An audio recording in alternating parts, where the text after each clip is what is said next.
வணக்கம் நண்பர்களே, AKS creative கிரியேஷனுக்கு உங்களை அனுப்பிவிடு வரவேற்கு. இன்றைக்கி நம்ம பார்க்க போகிறது பார்த்திங்கன்னா, ரெசிபிஸ் எதுவும் கிடையாது. அதாவது கிச்சனில் நம்ம பயன்படுத்தக்கூடிய ஒரு சில கிச்சன் டிப்ஸ் தான் நம்ம பார்க்க போகிறோம். இதில் ஒரு சில டிப்ஸ் உங்களுக்கு தெரிஞ்சிருக்கலாம், தெரிஞ்சிருந்தாலும் விட்டுடுங்க. தெரியாத டிப்ஸாக இருந்தால் பயன்படுத்தி பாருங்கள். அதுக்கு முன்னாடி நம்ம சேனல் இது வரைக்கும் நீங்கள் சப்ஸ்கிரைப் பண்ணலாம், பக்கத்தில் இருக்கிற சப்ஸ்கிரைப் பட்டன் அமைக்கி நம்ம சேனலை சப்ஸ்கிரைப் பண்ணுவாங்க. கூடவே பக்கத்தில் ஒரு பெல் பட்டன் ப்ரெஸ் பண்ணுங்கள். அதில் ஆளுங்கிற ஆப்ஷனையும் செலக்ட் பண்ணிவிடுங்க. இப்போ ஃபஸ்ட்டு டிப்ஸ் பார்த்துடலாம். பொதுவாக பார்த்திங்கன்னா, இட்லி ஊற்றும்போது ஒரு சிலர் வந்து இட்லி குக்கரில் ஊற்றுவாங்க, ஒரு சிலர் வந்து துணி போட்டு இட்லி ஊற்றுவாங்க. அதுபோல் துணி போட்டு இட்லி ஊற்றக்கூடியவங்க பெரும்பாலும் அந்த இட்லி எடுக்கிறதுக்கு பார்த்திங்கன்னா, அந்த இட்லி பாத்திரத்தோட மூடியில் தான் எடுக்கிறதுக்கு ட்ரை பண்ணுவாங்க. பட் அந்த மூடியை வந்து நம்ம நார்மலாக அப்படி வைக்கும்போது அது ஃப்ளாட்டாக நிற்காது, அப்படியே உருண்டுகிட்டே இருக்கும். அது வந்து அதுக்கு பதிலாக இன்னொரு பிளேட் யூஸ் பண்ணி அப்போ வந்து நமக்கு பாத்திரம் வந்து சேர்ந்துக்கிட்டே இருக்கும். அதை அவாய்ட் பண்ணுறதுக்கு இது போல் ஒரு வளையம் ஒன்று வச்சுட்டு அதுக்கு மேலே நம்ம இட்லி பாத்திரத்தோட மூடியை வச்சுட்டு நம்ம இட்லியோ இல்லை வேறு ஏதாவது புட்டு அந்த மாதிரி செய்யும்போது இது போல் எடுத்திங்கனாக்கா உங்களுக்கு வந்து சுலபமாக இருக்கும். இந்த முறையில் நம்ம பயன்படுத்தக்கூடியது பார்த்திங்கன்னா இந்த ஒரு வளையம் மட்டும்தான். கண்டிப்பாக ட்ரை பண்ணி பாருங்கள் இந்த டிப்ஸை. அடுத்த டிப்ஸ் பார்த்திங்கன்னா, நம்ம மிளகாய் வந்து பொதுவாக சாம்பார் பொடி அதுக்கெல்லாம் நுணுக்கிறதுக்கு வந்து டேரெக்டாக வந்து வானலியில் போட்டு வறுக்கிறதுக்கு முன்னாடி இதை போல் ஒரு பிளேட்டில் கொட்டி கொஞ்சம் நேரம் அதை வந்து வெயிலில் வந்து உலர்த்திட்டு அதுக்கப்புறம் நீங்கள் வந்து வறுத்திங்கன்னா ஈஸியாக வறுபடும். அதுபோல் நான் வெயிலில் கொட்டி எடுக்கும்போது இப்படி அமுக்கி பார்த்திங்கன்னா டக்குன்னு அது நல்லா உடையும். இப்போ இதுவே கொஞ்சம் ஈரமாக இருக்கிறதுனால அது உடையலை. அதனால் இது போல் நான் வெயிலில் வச்சுட்டு நீங்கள் வறுத்திங்கனாக்கா உங்களுக்கு ஈஸியாக இருக்கும் வறுக்கிறதுக்கு. நம்ம இட்லி பொடியெல்லாம் நுணுக்கிறதுக்கு பார்த்திங்கன்னா, நம்ம கடலப்பருப்பு அதெல்லாம் சேர்ப்போம் இல்லைங்களா, அந்த கடலப்பருப்பெல்லாம் வந்து ஓரளவுக்கு வறுத்த பிறகு அதோட வந்து நம்ம மிளகாவே சேர்த்து வறுத்தோம்னாக்கா அந்த மிளகாய் இன்னும் கொஞ்சம் சீக்கிரமாக வந்து வறுபட்டுரும். அதோட இந்த மிளகாய் வறுக்கும்போது சிலருக்கு அந்த நெடி ஏறும். அந்த நெடி ஏறாத அவாய்ட் பண்ணுறதுக்கு கொஞ்சமாக கல் உப்பு சேர்த்து வறுத்திங்கனாக்கா அந்த இருமல், தும்மல் அதெல்லாம் வராமல் இருக்கும். அடுத்த டிப்ஸ் பார்த்திங்கன்னா, நம்ம பொதுவாக நம்ம கிச்சனில் சமையல் பண்ணும்போதோ இல்லை ஏதாவது ஒரு ஸ்நாக்ஸ் செய்யும்போதோ நம்ம பயன்படுத்தக்கூடிய கரண்டியை வந்து பார்த்திங்கனாக்கா டக்குன்னு வந்து ஏதாவது பக்கத்தில் வச்சுருவோம். இல்லைன்னா அந்த ஸ்டவ்வுக்கு இடைப்பட்ட அந்த நான் வந்து எனக்கு வந்து செட்டரில் ஒரு பர்னர் இருக்குது. ஒரு சில மாடல் வந்து அந்த இடத்துல ஒரு ஸ்பேஸ் இருக்கும், அந்த இடத்துல டக்குன்னு வச்சுருவாங்க. அந்த மாதிரி வைக்கும்போது ஸ்டவ் வந்து அழுக்காயிடும். அதை அவாய்ட் பண்ணுறதுக்கு இது போல் இடைப்பட்ட அந்த இடத்துல வந்து ஒரு பிளேட்டை நம்ம வச்சுட்டு நம்ம அதுக்கு மேலே வந்து கரண்டியை வச்சோன்னாக்கா நமக்கு வந்து ஸ்டவ்வும் அழுக்காகாது. ரெண்டாவது கரண்டியை நம்ம வேறு எங்கேயும் வச்சுட்டு தேடிட்டு இருக்க வேண்டிய அவசியம் இருக்காது. என்ன பெரும்பாலும் வந்தீங்கன்னா இந்த டிப்ஸ் வந்து நிறைய பேர் வந்து ஃபாலோ பண்ணிகிட்டு இருப்பீங்க. பட் வந்து தெரியாத அதாவது பிக்னஸ் யாரும் இருந்தீங்கன்னாக்கா அவங்க பார்த்தீங்கன்னா யூஸ் ஆகுமே அப்படிங்கிறதுக்காக தான் நான் ஷேர் பண்ணேன். கண்டிப்பாக ட்ரை பண்ணி பாருங்கள். அடுத்த டிப்ஸ் பார்த்திங்கன்னா, நம்ம பயிறு வகைகள் அதாவது கொண்டக்கடலை இல்லை பட்டாணி ஏதாவது நம்ம சமையலுக்கு பயன்படுத்துகிறோம் அப்படின்னு சொன்னாக்கா நம்ம மார்னிங் செய்யணுன்னாக்கா நைட்டே வந்து நம்ம ஊற வச்சுட்டு படுப்போம். சப்போஸ் அதை வந்து ஒரு சில நாட்கள் நம்ம மறந்துடுவோம். அது போல் மறந்துடக்கூடிய நாட்களில் என்ன பண்ணலான்னாக்கா நம்ம ஊற வைக்க வேண்டிய அந்த கொண்டக்கடலையோ இல்லை பட்டாணியோ எடுத்துகிட்டு இதை போல் ஒரு ஹாட் பாக்ஸில் வந்து போட்டுடுங்க. போட்டுட்டு தண்ணியை நல்லா கொதிக்க வச்சுருங்க. கொதிக்க வச்சுட்டு நல்லா அது சூடாக இருக்கிற பதத்தில் இந்த கொண்டக்கடலை சேர்த்துட்டு நம்ம வந்து அதை நல்லா மூடி வச்சிடலாம். அந்த சூடான தண்ணியில் இது பார்த்திங்கன்னா நம்ம 6 மணி நேரம் ஊற வேண்டிய அந்த கொண்டக்கடலை வந்து ஒரு குறிப்பிட்ட அதாவது கிட்டத்தட்ட ஒரு 1.5 மணி நேரம்னு வச்சுங்களேன். அந்த டைமில் தான் நான் ஓப்பன் பண்ணி பார்த்தேன். அந்த டயத்துலேயே வந்து நமக்கு நல்லா ஊறி இருக்கும். நமக்கு வேக வைக்கக்கூடிய அளவுக்கு நல்லா ஊறி கரெக்டான ஒரு பதத்துக்கு நமக்கு ரெடியாக இருக்குங்க. இப்போ நம்ம ஓப்பன் பண்ணி பார்த்துடலாம். இப்போ நான் ஊற வச்சு பார்த்திங்கன்னா கரெக்டாக 1.5 மணி நேரம் ஆகுது. இந்த ஸ்டேஜில் பார்த்திங்கன்னா நம்ம ஊற வைக்கும்போது எந்த அளவுக்கு இருந்தது, இப்போ 1.5 மணி நேரத்துக்கு அப்புறம் பாருங்கள் நம்ம நைட்டு ஊற வச்சா மார்னிங் எந்த அளவுக்கு ஊறி இருக்குமோ அந்த அளவுக்கு நல்லா ஊறி இருக்குது.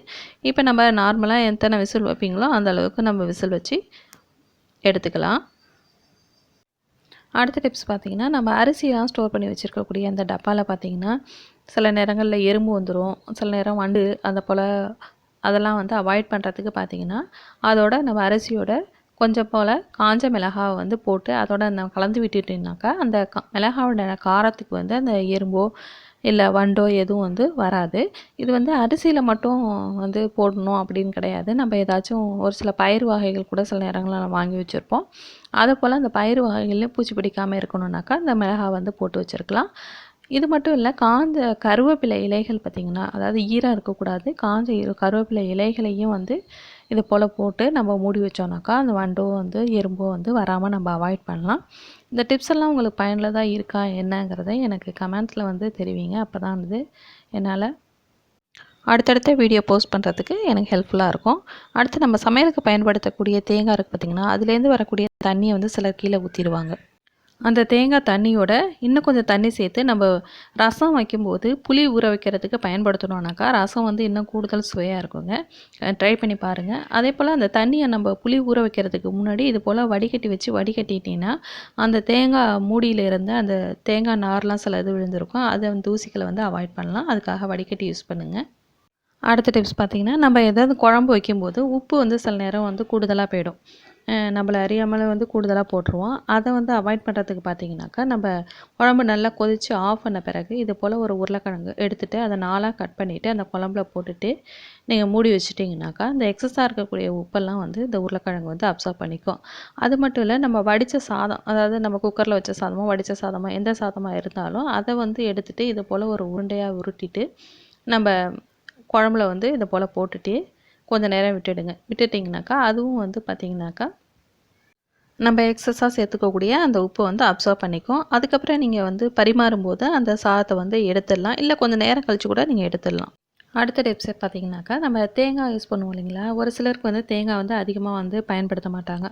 அப்படி நம்ம ஒரு தேங்காய் உடைச்சாலும் அது ஒரு நாள் 2 நாளைக்கு போல் வர மாதிரி இருந்ததுனாக்கா, அந்த தேங்காய் மூடி வந்து வீணாகாமல் இருக்கிறதுக்கு இது போல் அதை உள்பக்கமாக வந்து நம்ம தூள் உப்பு இருக்குது பார்த்திங்களா, அதை வந்து மேலே தடவி வச்சுட்டிங்கனாக்கா அந்த தேங்காய் மூடி வந்து வீணாகாது. அதை தடவி விட்டு கொஞ்சம் நேரம் கழித்து பார்த்திங்கன்னா கொஞ்சமாக தண்ணி விட்ட மாதிரி இருக்கும். அதை வந்து எடுத்து கீழே ஊற்றிட்டு மறுபடியும் வச்சிங்கனாக்கா நீங்கள் ஃப்ரிட்ஜ்லேயே ஸ்டோர் பண்ணிங்கன்னா தேங்காய் மூடி வந்து கெடாமல் இருக்கும் உங்களுக்கு.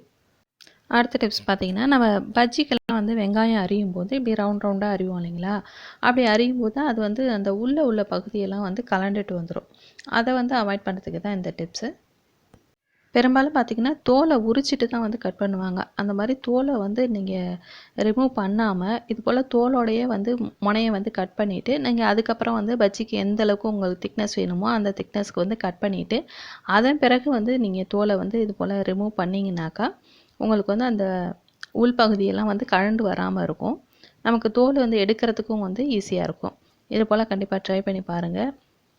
சில பேர் வந்து இது தெரிஞ்சிருக்கலாம், தெரியாதவங்களுக்காக தான் இந்த டிப்ஸ் மறுபடியும் சொல்கிறேன்.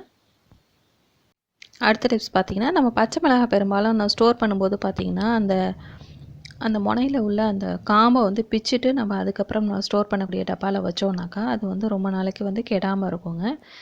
அடுத்து பார்த்திங்கன்னா, நம்ம இதே பச்சை மிளகாவை நம்ம பக்கோடாவில் இல்லை வேறு ஏதாவது ஒரு ரெசிபியில் நம்ம போடும்போது இது போல் வந்து ஃபுல்லாகவே வச்சுட்டு குட்டி குட்டி பீஸாக கட் பண்ணி போடுவாங்க. அது போல் போடும்போது நமக்கு காரம் வந்து அதிகமாக தெரியும். அதை அவாய்ட் பண்ணுறதுக்கு தான் இந்த டிப்ஸு. இந்த பச்சை மிளகாவை இது போல் வந்து குறுக்கால வந்து கட் பண்ணிவிடுங்க. கட் பண்ணிவிட்டு இன்னொரு பக்கமும் வந்து அதாவது அந்த ஒரு பச்சை மிளகாவை வந்து நம்ம 4ஆக வந்து நறுக்கிடணும். அதை போல் நறுக்கும்போது நமக்கு வந்து பீசஸ் வந்து சின்ன சின்னதாக விடும். இதை போல் நறுக்குன வந்து பீசஸையும் வந்து லைட்டாக அப்படி உதறினீங்கன்னா அதில் உள்ளே இருக்கக்கூடிய அந்த விதைகள்லாமும் நமக்கு வந்து கீழே விழுந்துடும். சில நேரங்களில் அந்த விதைகள் வந்து இப்படி முழுசாகவே வந்து நமக்கு வெளில வந்துடும். அதையும் எடுத்துட்டோன்னாக்கா நமக்கு வந்து காரம் வந்து குறைஞ்சிரும். ஏன்னாக்கா பொதுவாக அல்சர்லாம் இருக்கிறவங்களுக்கு இந்த பச்சை மிளகாவோட விதைகள் வந்து கண்டிப்பாக அவங்களுக்கு ஒத்துக்காது. அதுக்காக வந்து இது போல் நீங்கள் ரிமூவ் பண்ணிவிட்டு இப்படி கட் பண்ணி போட்டிங்கனாக்கா பீசஸ் வந்து ரொம்ப குட்டி குட்டியாக இருக்கும். அப்போ நமக்கு வந்து இந்த பச்சை மிளகாவோட காரம் வந்து அதிகமாக இருக்காது நம்ம செய்யக்கூடிய அந்த ரெசிப்பியில். பட் வந்து நமக்கு பச்சை மிளகாவோட டேஸ்ட் வந்து கண்டிப்பாக நமக்கு கிடச்சிரும். பார்த்தீங்கன்னா பாருங்களேன், இப்போ ரொம்ப சின்ன சின்னதாக தான் இருக்கும். இது போல் நமக்கு வாயில் தட்டுப்படும் போது நமக்கு வந்து காரமும் இருக்காது. ஏன்னா நம்ம விதையும் ரிமூவ் பண்ணியாச்சு. பட் வந்து பச்சை மிளகா டேஸ்ட்டாக நமக்கு கிடச்சிருச்சு. அடுத்த டிப்ஸ் பார்த்திங்கன்னா, நம்ம சட்னி வந்து நம்ம யூஸ் பண்ணிவிட்டு எக்ஸஸாக இருக்கிறத ஃப்ரிட்ஜில் ஸ்டோர் பண்ணி வைப்போம். ஒரு பாத்திரத்தில் ஊற்றி வைக்கிறோன்னு வச்சுக்கோங்களேன், அதை நம்ம டேரெக்டாக நம்ம பாத்திரத்தை எடுத்து ஸ்டவ்வில் வச்சு சூடு பண்ணும்போது அந்த பாத்திரம் வந்து பிடிச்சிரும். ரெண்டாவது அந்த சட்னியும் வந்து ஓவராக குக் ஆகிடும். அதை அவாய்ட் பண்ணுறதுக்கு இது போல் அந்த பாத்திரத்தை விட கொஞ்சம் அகலமான பாத்திரத்தில் கொஞ்சம் தண்ணி வச்சுட்டு நல்லா அது தண்ணி கொதித்த பிறகு அதனுள்ள நம்ம சட்னியை இது போல் வச்சுட்டு நம்ம கலந்து விட்டோம்னாக்கா சட்னியும் ஓவராக வந்து ஹீட் ஆகி அது வந்து ஒரு மாதிரி வெந்து போன மாதிரி ஆகாது. நல்லா நமக்கு எந்த ஸ்டேஜில் நம்ம ஃப்ரிட்ஜ்லேருந்து எடுத்தோமோ அந்த ஸ்டேஜில் இருக்கும். பட் வந்து ஹீட் ஆகிருக்கும். இப்போ பாருங்கள், இந்த பாத்திரத்தில் வந்து அடியிலலாம் பிடிச்சும் இல்லை. அப்போ வந்து கரெக்டான ஸ்டேஜில் வந்து நமக்கு சட்னியும் வந்து ஹீட் ஆகிடுச்சு. கண்டிப்பாக இந்த டிப்ஸ் எல்லாம் உங்களுக்கு பயனுள்ளதாக இருந்திருக்கும்னு நினைக்கிறேன். பயன் இருந்தாலும் சரி, பயன் இல்லாட்டும் சரி, எப்படி இருந்தது அப்படிங்கிறத கமெண்டில் தெரிவிங்க. முக்கியமாக வந்து லைக் பண்ணுங்கள், உங்கள் ஃப்ரெண்ட்ஸ் அண்ட் ரிலேட்டிவ்க்கு ஷேர் பண்ணுங்கள். வேறு ஒரு இன்ட்ரெஸ்டிங்கான வீடியோட உங்களை மீண்டும் சந்திக்கிறேன். வணக்கம்.